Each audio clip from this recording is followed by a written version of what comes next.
Hello everyone, welcome back to the channel. তো আজকে discussion হচ্ছে ঈদের সিনেমাগুলোর প্রথম দিনের আয় নিয়ে। তো এই ঈদে আমরা জানি রিলিজ পেয়েছে এশা মার্ডার, টগর, নীলচক্র, উৎসব, ইনসাফ এবং মেগাস্টার শাকিব খানের তাণ্ডব। সো কেমন আয় করলো সিনেমাগুলো সেটা নিয়ে আপনাদেরকে আপডেট দিব। শুরু করছি এশা মার্ডার দিয়ে। মুক্তির প্রথম দিনে খুব একটা দর্শক কিন্তু এশা মার্ডার টানতে পারেনি। স্টার সিনেপ্লেক্সে এটা অনেক দেরিতে শো পেয়েছিল, যার কারণে হয়তোবা তার আয় একটু কম হয়েছে। দুটি মাত্র শো চলেছিল লায়ন সিনেমাজে। এই সিনেমার একটি শোতে দর্শক না থাকায় পরে সেটা ক্যান্সেল করে দেওয়া হয়। সে তুলনায় কিন্তু দ্বিতীয় দিনে তাদের শো বেড়েছে। দেখা যাক সেটা কতটা প্রভাব ফেলতে পারে এই মুভির আয়ে। তো এখন পর্যন্ত দুইটা শো থেকে এশা মার্ডার, বাঁধন অভিনীত এশা মার্ডার সিনেমা আয় করেছে 24,800 টাকা। এরপর চলে যাচ্ছি টগর সিনেমার আপডেটে। এখানে অভিনয় করেছেন আদর আজাদ এবং পূজা চেরি। প্রথম দিনে এশা মার্ডারের মতো তারাও খুব একটা সুবিধা করতে পারেননি। স্টার সিনেপ্লেক্সে এটির মোট 3টি শো চলেছিল এবং লায়ন সিনেমাজে দর্শক সংকট থাকায় একটি মাত্র শো ক্যান্সেল হয়। তো এই 3টি শো থেকে টগর সিনেমা আয় করেছে 39,500 টাকা। এরপরে আরিফিন শুভর রিটার্নিং সিনেমা নীলচক্রর আয় আপডেট দিব।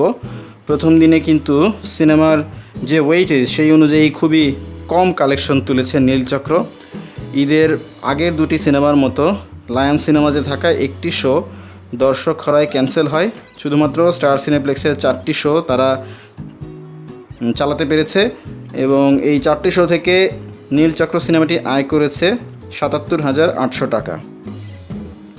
এরপর মাল্টি স্টার কাস্টিং সিনেমা উৎসবের আপডেট। উৎসব সিনেপ্লেক্সে মোট 5টি শো পেয়েছিল, তবে বাকি 3 সিনেমার মতো লায়ন সিনেমাজে এই সিনেমারও একটি মাত্র শো দর্শকের অভাবে ক্যান্সেল হয়। এই 5টি শো থেকে তারা আয় করেছে 2,96,000 টাকা।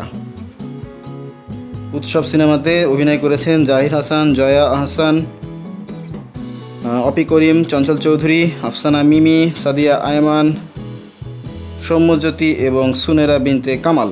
এরপর ঈদের সেকেন্ড হাইয়েস্ট অ্যান্টিসিপেটেড মুভি ইনসাফের আপডেট। ইনসাফ স্টার সিনেপ্লেক্সে এবং লায়ন সিনেমাস মিলে মোট 7টি শো পেয়েছে। কোনো শোই হাউসফুল যায়নি, তবে বাকি সিনেমাগুলোর মতো ইনসাফ সিনেমার শো সেকেন্ড ডেতে কিন্তু বেড়েছে। তো যে 7টি শো চলেছিল সেখান থেকে এটি আয় করেছে 3,28,000 টাকা। সবশেষে মেগাস্টার শাকিব খান অভিনীত এবং রায়হান রাফি পরিচালিত সিনেমা তাণ্ডবের আপডেট দিব। তাণ্ডব কিন্তু একটি রেকর্ড ব্রেক করে দিয়েছে গতকাল। দরদ সিনেমার যেই কালেকশন ছিল ডে 1-এর কালেকশন, সেই কালেকশনকে এটা ক্রস করে এখন মাল্টিপ্লেক্সগুলোতে সর্বোচ্চ highest grossing cinema in day 1 is Tandav. গতকাল স্টার সিনেপ্লেক্সে lion cinemas, grand Sylhet movie theatre, Momo inn, grand river view cineplex, Monihar cineplex, Modhubon cineplex, Swapnil cineplex মিলিয়ে মোট 47টি শো চলেছে। এর মধ্যে স্টার সিনেপ্লেক্সে চলা 17টি শো হাউসফুল ছিল। লায়ন সিনেমাজে 3টি শো ছিল শুরুতে, পরে দর্শক চাহিদার কারণে আরও 2টি শো অ্যাড করা হয় এবং সেই 2টি শো থেকেও কিন্তু ভালো আয় করেছে। গ্র্যান্ড সিলেটে চলা 3টি শোই হাউসফুল ছিল। মোমো ইনে 5টি শোর মধ্যে 3টি শো হাউসফুল ছিল, একটি অলমোস্ট ফুল গেছে। মনিহার সিনেপ্লেক্সের 5টি শোর মধ্যে 3টি হাউসফুল এবং 2টি অলমোস্ট ফুল গিয়েছে। বগুড়ার মধুবন সিনেপ্লেক্সে 4টি শোয়ের মধ্যে 2টি শো হাউসফুল ছিল। কুষ্টিয়ার স্বপ্নিল সিনেপ্লেক্সে 4টি শোয়ের মধ্যে 3টি শো হাউসফুল ছিল এবং একটি অলমোস্ট ফুল ছিল। এবং গ্র্যান্ড রিভার ভিউ সিনেপ্লেক্সে 4টি শোয়ের মধ্যে একটি হাউসফুল এবং একটি অলমোস্ট ফুল গিয়েছে। তো সব মিলে 47টি শো থেকে তাণ্ডব সিনেমা আয় করেছে ডে 1-এ 36,74,000 টাকা।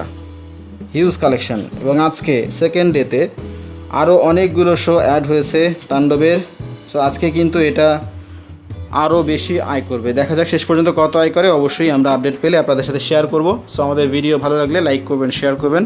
আমাদের চ্যানেলে নতুন হয়ে থাকলে অবশ্যই সাবস্ক্রাইব করবেন। কথা হবে পরবর্তীতে অন্য কোনো ভিডিওতে। সেই পর্যন্ত ভালো থাকুন।